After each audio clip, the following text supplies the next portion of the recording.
So what I want to talk to you today about is what to do better than the rest, the best do better than the rest. And what I want to do today, I'm not going to tell you why we need it. You guys are all coaches, you know we need it. You know we need it because the kids we have, you know because of what the game is today. It's not the game I grew up with way back when. You know, I remember the first day of football I had, okay, we got to teach stuff today we never had to. So I'm not going to spend time on that. What I'm going to go through today is talk a little bit about how I got here, and then I'm going to show you what some of the stuff we did this year. I'm going to share with you some materials that I use. Because I want you to go away from here not just with a philosophy, but with some tools to do it. Okay? The first thing I'm going to tell you is that you got to buy into it.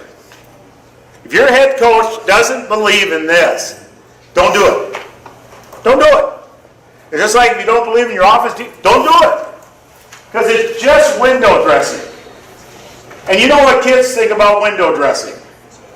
You know, if you teach them something in practice and you don't use it in the game, they don't follow it. So if your head coach doesn't buy into it, don't do it. Now, that being said, your head coach, you don't have to do it. If you got some of your staff that really wants to do this, is good at it, let them go with it. Josh told you I've been a lot of places. One thing that I was at a place, I got a call from another place, and the guy calls me and says, Bob, I'd like to talk to you about a job. I said, I got a job.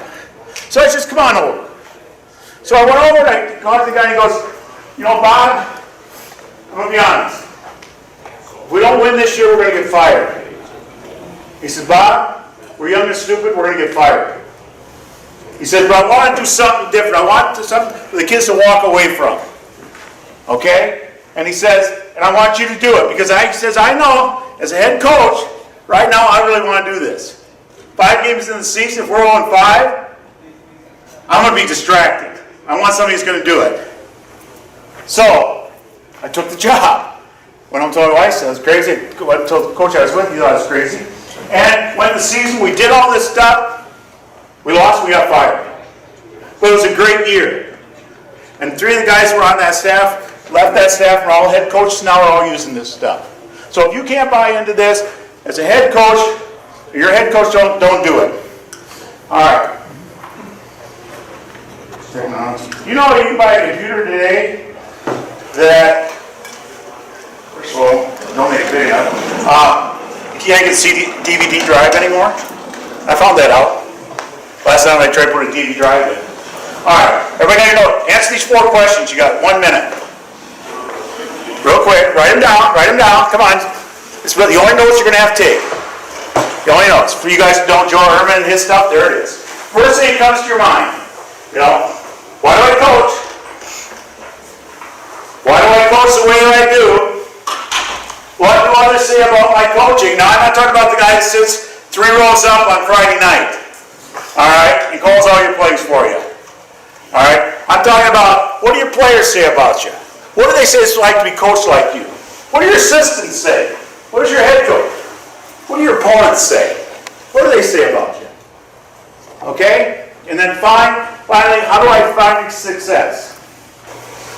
Okay, good. If you put winning for any answer, you're in the wrong room. Okay? You're in the wrong room. Winning is a great goal, and well, I love to win. But if that's one of your answers, you're in the wrong room. Why do I coach? That's got to be your purpose. Why are you there? Okay? Why are you out there? If it's to win, and it goes with success, and that's your one, everything's going to go through that filter. Pretty soon you're going to make some choices that are more about winning than about your players and your other people and what it goes into it. You know, why do we have scandals? Because winning becomes more important. And I'm going to tell you, it does important. The higher you go up in the coaching tree, I was just down at the National Convention, there's a lot of guys there that didn't win. Great coaches. Yeah, they're all looking for jobs. There's also guys there that got jobs that winning's number 1, but they've thrown a lot of people under the bus. You know, why do I coach the way I do? Look at the people who've influenced you. Look at the people who come into your life who still do it. Why do I do that? Okay? What do others say about me? You know, you want to look at, you know, like I said, not the people up in the stands. You know, my son had a front row seat in my coaching. You know, it's great to coach my son. I don't know if his mom and he felt the same way all the time. All right? parents, a whole different ball game when you got a son playing. You look at it a lot different. Okay? You look at those boys, you know. Now all of a sudden, every kid that's playing for you is somebody's son. And how do you want to treat them? Okay? You know, what do your opponents say? You know? Are you that ethical guy? Are you the guy that runs up the score? Are you a gracious winner? Okay? How do you handle defeat? And then how do I define success? You know, this comes from Joel Ehrman, and he's one of the people who influenced me, Season of Life, okay, Inside Out Coaching. And his is, how do I define success? I'll tell you in 20 years. When I see how the men who come to my program turned out. That's how I'll define success. You know, so as I am, I've got guys that are, you know, that I've coached, they're in their 40s now. Okay? And that's who I look to. I look to my son, I look to his classmates, guys I had a chance to coach. How did they turn out? Okay? Did I teach them anything? Alright, so, this is my, you know, I was a guidance counselor, I was in education a long time, we always had mission statements that, this is what I came up with for my coaching. To involve those players and coaches I work with so that they can become the best version of what they were created to be, both on and off the field, for today and tomorrow, and to be open to their influence. That's a big one. Okay? That's a big one, is that I still want to be influenced by my play. I want to take in what they're saying. You know? I want to be a reflection of that. I want people to, I want to learn. You know, I don't want to tell you how old I am, but I'll turn another decade this fall. I still want to learn. If I'm not open to be influenced, I'm not going to. I love learning. I love getting better. You know, I'm an avid reader. Okay, so here's my influences and sources. Two guys, 30 years ago, Dennis Parker, D.W. Rutledge. They came out with a program, Coaching Changed Lives. They were two assistants down at First Judson in Texas. They went to their head coach and said, we want to do character education. They weren't winning. The head coach, you know how football is in Texas. You know how it is. He said, we want 20 minutes a day. They went back the next week. We want 20 minutes a day. Finally, he gave into it, and they did. They started out 20 minutes a day. They did a word of the day. They did a story. They did something every day. Work on character. Turn that program around. Okay? Eventually, D.W. became head coach there. He won five A titles in Texas. He's currently the executive director of the Texas High School Coaches Association, the largest coaching association in the United States. Dennis went on to great coaching.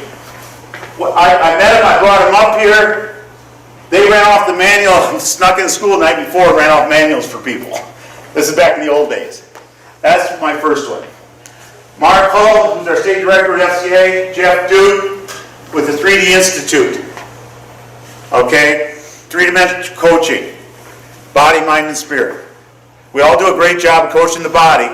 X's and O's we spend all day. How do we do it with the mind and spirit? If you go to their website, there's a great course you can take through them. In fact, a guy came to me, he's giving me some money. If anybody's interested, get a hold of me. I've got some money to pay for people to take it. It's a great thing to walk you through. We did it when I was at Joe at Menominee. We as a group of coaches went through it. It was a great time. It's not Jeff Olson, it's Rod Olson with Legacy Builders. Coach O, he's on Twitter. He taught me it's about what do we leave behind?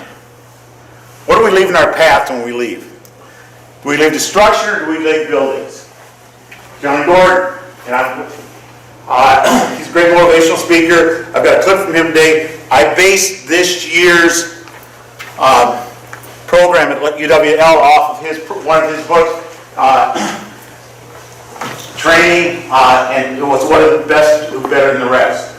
And then there's a guy named Frosty Westerling out of Azusa Pacific, old-time coach out there, wrote a number of books. One was Make the Big Time Where You're At. And Frosty was one of the first guys who talked about three-dimensional coaching. So those are people who influenced me, and I have a whole library. But they were just list some key sources. And I'm going to use some today because they each used a little different approach. Okay, what we do at lacrosse, and we've done other places, our format is on day one we introduce a topic, and I'll do that today. I'll introduce one of our topics. And we'll go through it, and we'll give it to the kids, and then we'll give them a sheet. And on that sheet is a question for the day, each day, and then we also they have to have a gratitude each day. Because I really believe that you got to be grateful for what you have before you look at what you want to be. And then each day in our meetings, they answer that question, we share it, and also their gratitudes. That's how we go through the week. You know, I've been places that we've also done it where at the end of practice, one of the coaches each day is responsible for he and one of his players sharing their answers. It's important that you as coaches go through it with them. Don't just, this is what I'm teaching you. I'm going through the process with you. I want to get better every day, no matter what our topic is this week, I want to get better at it. And they want to see it. They want to see what you think. Okay? One of the first days we were here, Coach Landry was here, and we were talking about friends. What's a real friend? What's it mean? And he stood up and he said, I've got 3 really great friends in my life. And if one of them called tonight and said, I need you, I won't be at practice tomorrow. Okay? And when the kids heard that, they thought, you know, that's what a friend is. Okay? And that was important. That was one of the first times he ever spoke to the whole team. But they found out what it was. And then, so we go through that 3 days, and then we have a wrap up on Friday. Now, you got to adjust your own. Okay? Maybe you take 5 minutes at the beginning of practice and just position groups. What's our question today? Share. You know, let everybody share. Let them know you're interested in what they have to say. Okay? Because a lot of them, you know, they got stuff in their mind. They have something to say about it. Okay? So that's how we do it. So, one of the first ones that we did was the best know their purpose and pursue it more. They know what they want, and they want it more. And if you guys, I'll share this whole thing with you if you want. Okay? So, the best know their purpose and they pursue it more. Okay? How do you want it more? Okay? First of all, you have to know your purpose. You got to find it. But then how do you want it more?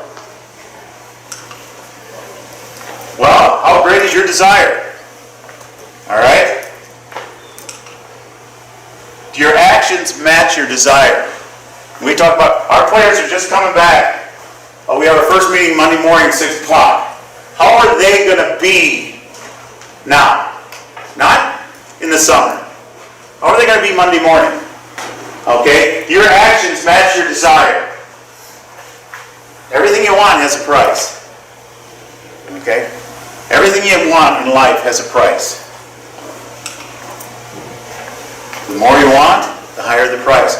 If you hear Coach Smith talk, what's he talking about? Or win a national championship. That costs a lot. That costs a lot. You know, we were 8-2 this year. That costs a lot to go down to be whitewater and Oshkosh. That costs a lot more. Not the same. It's not equal. These are big steps now. Okay? And the thing that we have when we're talking about beating those guys, we line up every week in the conference against, you know, teams that have played, you know, in the Nationals. Or play teams that have. We don't have to go non-conference. So if we're playing a Whitewater or Oshkosh, we're playing teams that have been to the national finals lately. So we better be ready to match up. Okay. How much you're willing to invest? What we're talking about is energy and time. That's a big thing today with kids. I don't have enough time. Well, you got to sit down with them. Let me see what you're doing. How are you spending your time? You spending it here, you spending it here, you spend it someplace, because we all got the same amount. How are you spending yours? Is it in line with your purpose? The way you're spending your time is it in line with your purpose, or is it outside it? You know? I tell you, our guys have girlfriends. Well, most of them. All offensive line, they struggle a little bit. All right? I was a lineman, I know. So when they get that one, but, you know, I tell her, until she's got a ring on her finger, she's a distraction. All right? Until she's got that ring, I don't want to hear that what she needs this. All right? And it's not a promise ring either. All right? Know that others want what you want. Who's willing to pay the higher price? Everybody, you know, everybody in our league wants to win the title. They know that title is a step to the playoffs. All right? So, one thing I do, Josh, come here a second, will you? Now he put something in his mouth. I guess, just have a seat. I learned this, you know what kids, have a seat here, Josh. I learned this, kids love stories. So I'm going to give you a little example. This is what I got from DW and Dennis. In fact, when I saw DW asked, we were talking about stories. All right, Josh, you know what a squire is? Squire, is that in medieval times a messenger or a helper to the king? Yeah, okay. He's heard the stories. I have not, but All right, so, and what? They were in servitude to the knights. He became a squire and he became a knight. So anyway, there was this one squire and he was from a very wealthy family. You might say he was entitled. Okay? I think that's the word we use today. Anybody got any of those kids? Kind of entitled? So he came as a squire. What you have to do? You have to do all the dirty work. Well, he didn't want any of that. You know, I'm here to be a knight. You know, I'm here, give me a sword, let me go jousting, give me a horse, all this. I'm not here to clean the stables. Well, the knight that he was entrusted to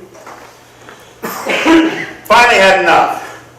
So he sent him up in the mountains with his old retired knight.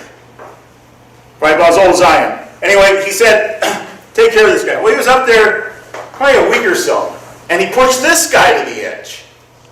He said, okay. You know, first he tried to talk to him. No, I want to be a knight. Everything, I want to be a knight. Do this. No, I want to be a knight. So finally he gets him in a boat, takes him out in the middle of Mountain Lake. Okay? Says, look over there. The kid stands up, pushes him in the lake. Okay, the kid comes up the edge of the boat. And he's hanging on, he's just shivering. And he goes, what do you want to be? And the kid goes, I want to be a knight. And he pushes his head down. Brings him up. 30 seconds later, what do you want to be? Well, I want to be a knight. Push him down again. 45 seconds, bring him up. What do you want to be? I want to be a knight. Push him down again. Over a minute. Finally he brings him and goes, what do you want? He goes, I want air, I want air. And he goes, when you want to be a knight as much as you want air, you'll be a knight. Thanks, Josh. So, that's why I took DW. Kids love stories. And they get that. They get if you want it that much. Don't say how much you want it. If you have ever been under, kids have been underwater. Okay? Kids have been underwater. And they know what it's like. And when you want to win as much as you want air, all right, then you're willing to pay the price. If you've ever been underwater and can't get up, you'll do anything. You'll grab, scratch, whatever. All right. How do you know your purpose? You need to search for it? You have to go out and find it. I didn't just find it one day. You know? Sometimes it'll find you, but a lot of times you got to look for it. I was just down at the National Convention, and I always look at why do I do things? Why I go to learn? But what was my purpose? I happened to run into a coach that I've known for a long time, and he just asked me to spend some time with him. We talked about what he was going through with his life and what that. And I walked away and go, that's why I went. That was my purpose. You know, it's just like in coaching. What's my purpose? I don't always know going in, but I know that there'll be times during the season that something will happen with a kid and I'll know why I was there. Now I have goals. We have goals, we have practice, we have all that. But somewhere within that, I'll find my purpose. And that's why I'm there. Why am I at UW La Crosse? Because I want to make a difference. I want to make a difference. Now I don't know exactly how I'm going to do it, but I'm going to make that difference. All right? You have to be open to your purpose. Might not be what you're looking for. I've been hired, fired, retired, and fired, and hired. Okay? So, I may think I knew where I was going, but I end up going someplace else. Okay? You have to recognize it. Sometimes it's right in front of us. Sometimes that kid is right in front of you and you miss him. You just miss him. Okay? Or you miss that chance, you go, wow, it was there. You know, you're looking for it so hard, you miss it. You have to know why you want it. Well, I just told you, I want to make a difference. Okay? I want kids to come back better than when they left. And then you have to own it. Okay? Some of the stuff, not everybody buys into this. Not everybody buys into this stuff. I have to own it. This is who I am. This is what I want. This is my purpose. You need to be able to see the end game. Okay? The end game for me is that I'm going to coach as long as I can make a difference. I'm going to coach where I'm at as long as I like it. You know, I spent 12 years with Joe. I just woke up one January and thought, you know, it's time to do something different. You know, and we were winning a lot of ball games. We made a difference. A lot of kids, but it was just time. Okay? You have to love it, because if you don't love it, you won't invest the time and energy. You gotta love what you do. I love coaching. I really do. That's what gets me up in the morning. It's the off season. I go home. It's a strain on our marriage when I'm at home, let me tell you. Because we're on two different schedules. My wife is retired. And she loves it. Okay? I'm looking for the next thing. Okay? And she's going, you know. So it's getting used to each other. It's giving each other space. It's hers is wanting to get out of town for a while. And that kind of stuff. But you got to love it. But it's the energy. If I didn't have that, I don't know what I'd do. Because that gets me out of bed in the morning. You know, when I'm home, it's, well, when should I get up? Well, let's see. Reruns NCIS don't start till 9, so I guess I got time. All right, you have to maintain it. You have to keep it alive, and it'll keep you alive. I don't know how long I'm going to. I tell you what. Coaching has kept me alive because it keeps me going. It keeps my heart pumping. It makes me get in shape. Last March, I got 2 brand new knees. And all I told the lady when I went to rehab is I got to start football April 5th. All right? And I did. But it kept me going. You know, other people went to rehab and they'd be there for 6 months. I was there a month because I didn't have any more time. All right. And then this is an example of the sheet the kids would get. Let's say about football you're grateful for today. Why are you here and how bad do you want it? Okay? Let's say one thing about your family you're grateful for today. And why is family important to you and how important is it? You know? Let's say about school you're grateful for today. And why are you in college and how bad do you want it? Why are you here? You know? Our kids are, you know, in great trouble. They don't know why they're there. And then finally, the last question is, what's something other than football, your family, and school you're grateful for today? And then, what is something you learned this week you'll take forward with you and apply it? All right, 2 things to this. We'll talk about gratitude later. We always talk about gratitude for family. Our kids, in college, they talk about, my folks come to every game. Travel everywhere. I'm really thankful for my folks. So one day I asked them, because our D-back meetings, I was working with Mike, I said, okay, Saturday we're playing at home. All you told me all season how great your folks. Tell me, how much time do you spend with your folks after that game? You know? How long is it before you're downtown on 3rd Street? You know? I said, so, I hear you saying you're really grateful for your folks, but what about it? Well, it's funny, because about 2 weeks later, all of a sudden players start coming back going, you know, I actually went out to eat with my parents. You know, of course, my dad said it's only because he would buy. But my mom was just so happy. You know? And one other thing we do with gratitude is, you know, we're talking about later about people who help you get there. And so I had the kids, I said, think about a coach who helped get you here. Not us, somebody else. And I said, drop them a note. Well, or email or text, whatever you do. Not every kid did it, but some kids did. You know, one of the kids came back and said, I emailed my coach. I said, I called him. First he asked who I was because he couldn't believe I called. And he said, we talked for an hour. He said, I haven't talked to my coach in 3 years. But it's teaching them that gratitude. It's teaching them how they got there. So, that was that lesson. Well, we talk about, and this is what we're talking about our way, the best do the ordinary things, this is another week, better than the rest. Okay? And here comes a real chore in, okay, we really focused on this. And that's what we had. Pick one thing today you're going to be better at. Just one thing. Now, I see coaches at places where they'll have put in the kids' locker, you know, like 5 weeks. Every day they write one thing they're going to get better at. Okay? Coach Schmidt is great. He'll come walking through the office. And those of you who know Coach Schmidt, you know, he fills the room. And so people be working, our GAs and everybody, they go, what are you doing? And he says, well, I'm working on recruiting. He says, everybody's working on recruiting. How are you doing it better? What are you doing better? Or breaking down film. What are you doing better to help us win that championship? And so we just talk about players, and you know, how many times we talk about fundamentals all the time, right? I do. That's where I coach the best is fundamentals. Get better at those. Then they come together. You know, not to go there, but youth sports drive me crazy. Why? All the games they play. Because as soon as you play a game, what? It's scheme. Fundamentals are out the door. All right? That's why I love practice. I love practice. Why? I control it, we get better. So, what do you do every day to get better? And I'll ask you, what'd you get better at today?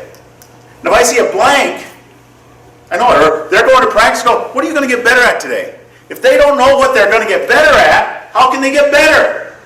Don't wait for me to tell you. I don't know what, especially with our team, I don't know what you want to get better at. I don't know what you got to work on.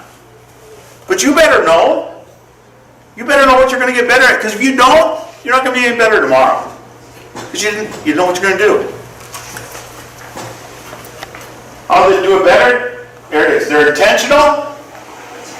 They know what they want to get better at. They're focused. I'm going to do this today. Okay? They're focused on it. They're committed. I commit my time to it. And then the final one, and this is a big one, they're dedicated. Because if I don't get it today, I'm going to get it tomorrow. Or if I don't get it during practice, I'm going to stay afterwards. Okay? Or if I don't know how to do it, I'm going to ask. Okay? Or if I don't know how to, somebody's going to show me. But I'm just not going to let it go. I'm not going to be that guy that, well, I'll get better over here. No, I'm going to get better here. So, we talk about fears. You know, because that's tough for kids to talk about. You know, they're football players. They're college football players. They're not afraid of anything. You start talking to them. You know, we start talking about, you know, our freshmen come in, they're scared. You know, they may not think they are, but they're scared. They come that first, they don't know. They don't know. Well, some don't know enough to be scared, but they're afraid. You know, am I going to get cut? You know, some of our upperclassmen, they're gray shirts, am I going to get cut? You know, some are afraid, you know, of injuries. You know, we always talk to our D-backs, you know, the fear they have, getting beat. You know, I tell them, you're going to get beat. You know, get over it. But come back. How do you? So we talk to them. First thing you got to address your fear. What are you afraid of? Okay, football it provides a great example when you go out in life because you're going to run. You're going to graduate. You're going to go look for a job. What are you going to be afraid of when you go there? So we talk about you got to own it. You got to face it. You got to own it, and you got to drive on. Don't ignore it, because if you ignore it. And this is just like we talk in football. If you ignore it, it's always going to be there. And when stress comes, it's going to come to the surface. But it's just like in the big game. The bigger the game, if you haven't overcome that fear, if you haven't faced it, it's going to come out. And how many times do we see that in a big game? Bigger the game, and all of a sudden somebody freezes up. But they start worrying about it so much, okay, that they just get frozen. You know, we talk about wide receivers, what? Alligator arms. D-backs, you know. So, once again, I like videos, you know, because the kids, you know, they don't want to just hear me, all right? They like to see it. Then they see that, yeah, what am I afraid of? They ask me, what are you afraid of, Coach? And it's snakes. I said, just snakes are, me and snakes ain't never gonna work. Don't. I was just down in North Carolina. I will not go to North Carolina other than January. Will not go. And my brother said, oh yeah, we got snakes out here. He said, I'm not coming back, except in January. All right. So, you've seen so far, I've used stories, I've used John Gordon, I'll use videos, anything to make this my own. Now, as we went through, I talked about the best and more grateful than the rest. And being grateful is a choice. I can either be thankful for what I got, or I can look what everybody else got. All right? And I've coached enough places, especially around this league, that I've seen what everybody else has and what we have and what they have and we don't have. And I can either focus on what we have, or, look at what they have and say, woe is me. Because we ain't gonna, we just don't have it. We went down and we, to Dubuque, we practiced. University of Dubuque is unbelievable. Okay? But University of Dubuque has a donor. This guy flies in from Ohio with his private plane to watch you practice. That guy's got some bucks. We ain't got that. But we got a great school. We got a great tradition. We got great alumni. And that's what we build on. We're grateful for that. I'm thankful for the kids we got. Once practice starts, can't go get any others. You better be thankful for the ones you got. Don't worry about the ones you don't got. So, being grateful is a choice. Now we talk about the benefits of being grateful. You guys know those. You're grateful, you feel better, life looks better, okay? You're healthier, all those things. And then we talked about the signs of being a grateful person. You know the kids in that are grateful. They're the kids with a positive attitude. The other kids are always complaining about what they don't have. Well, if I had that, I could do this. If my dad was that, I could do this. Instead of, this is what I have. My sister, I know it's 9 kids. My dad drove a truck. I didn't know we were poor until I was about 35. All right? Because I was grateful for what we had. Okay? The best are always, I'm just going to run through the rest of what we did this year. The best are always striving to get better. The minute you think you know it all, the door of greatness gets slammed in your face. I talk to our young guys, they don't know what they don't know. Okay? It takes you a long time to find out what you don't know, and then you can finally start learning.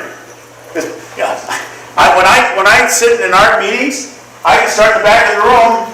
When I was a student assistant at UW-Eau Claire, to GA at Stout, to a high school coach, to a college coach, to a college head coach, to a fire college head coach, and all down. So I sat in every chair. All right? And each chair I found out what I didn't know. And now after sitting in them, I know it. Okay? This is a big one. The best bring out the best in others around them. You know those players. They make everybody else great. They just go around, everybody else, it's not about them. How can I make them better? I played, our college quarterback, Tom Bauer, was probably about this tall. Well, he said he'd be this tall, I would block better. But he's about this tall. But he was a great quarterback. But you know what he did? He made everybody else better. Okay, because he was a great leader. Okay? And how do you make everyone feel better? In order to bring out the best in others, you must strive for excellence in what you do, and then bring them alongside you. You want to make others better? Do the best you can do, like we tell our players, and everybody wants to be around that guy. Who gravitates towards that guy? That guy works hardest in the weight room. Everybody wants to be around him. Okay? Well, I want to get better. What am I going to do? I'm going to find the guy that's the best in the weight room. And I'm going to go work out with him. That's how I'm going to get better. And that's what you got to do. Excellence is not perfection. It's your maximum effort every day. Okay? And then we talk about the best focus and prepare. What it is, they care more about what they want than the distractions. That's what focus is. I care more about what I want than what's out here. I shut the noise out. I don't listen to the noise. One thing we're fortunate in football, we're far enough away from the stands and the distractions. But you got to take them out of your daily life too. Joe left. But, his was, before a parent could get to him, they had, did your son talk to his position coach? Did he talk to me? Now, you can talk. But not until then. Because they'll talk to you all the time. The best seize the moment. Seize the moment is very simply seizing the opportunity. We had a D-back this year, our safety. He was the third safety coming in this year. And the other two came in and they were going along. All of a sudden one gets hurt, so he starts. I mean, he was good. Wasn't fast, smartest kid. Just knew everything. Over the course of the year, he started every game because neither one of the other safeties could be healthy. Well, the kid ends up, I think he had 3 picks for touchdowns. Just made plays. But when the opportunity came coming in the season, I'm going to be the third safety. But he always practiced like he was going to be the first. And so when that door opened, it was there. And that's what we tell kids, you never know when the door is going to open. Don't say, well, I'll wait till it opens. Be ready. And that's what great teams do, because we all lose kids. And that's the same thing in life. You can prepare, okay? And when the door opens, you have it ready. Because if you don't, and that door opens, you're not going to go through it. And that's in business, in your marriage, and whatever. All right? Seize the opportunity. The only way you can do that is be prepared. The best persevere better than the rest. Okay? They never lose sight of the goal. They trust and focus on the process. They control the controllables. They tune out the static. They know setbacks and successes do not define them, but how they respond does. And we talk to the kids every day about that. I had a D-back this year. He had a bad habit with F-bombs. It's a bad habit. And so finally I just said to him one time, all right, you get 2. You get 2. He says, what happens if I get 3? He says, what happens after 2? I says, you better figure it out. Well, why? Because I said, get 3, that's 3 strikes, you're out. We're going to bring somebody else in. All right? So we wanted to figure it out.